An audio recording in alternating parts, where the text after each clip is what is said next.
I'd like to thank my colleague. The gentleman is recognized for 2 minutes. Thank you, Madam Speaker. I'd like to thank my colleague from Alabama for yielding me time to speak. I rise in opposition to this legislative appropriations bill. While I appreciate the work that's been done in putting this bill together, I think it's been a disservice to the American people that the amendments that were filed by so many members on our side to actually cut the growth of spending in this bill were not allowed to come to the floor, were ruled in essence out of order. I think it's a sad day when someone attempts to cut spending in a bill that, in this case, grows government by the size of 7%, is ruled out of order. It's not allowed to be debated on this House floor.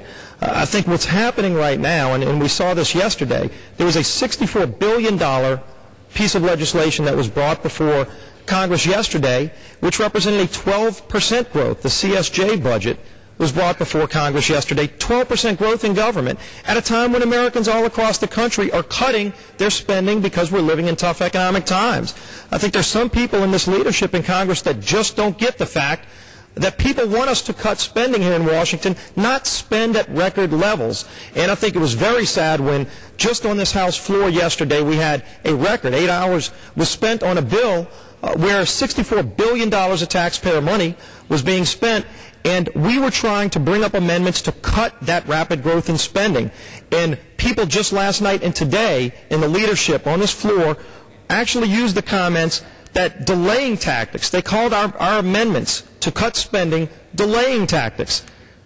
Some of their members actually used the term nonsense and foolishness when describing our amendments to cut spending. So now some people on the other side want to spend money so fast that if we put up an amendment to cut spending, to cut growth in spending, they call that a delaying tactic. Well, I think Americans all across this country want more of those types of delaying tactics to slow down this runaway train of massive federal spending, money we don't have. Every dollar we spend in Congress from today all the way through the end of this year is borrowed money. We don't have that money. We need to control runaway spending. Time has expired. And I would urge opposition to this amendment. I yield back.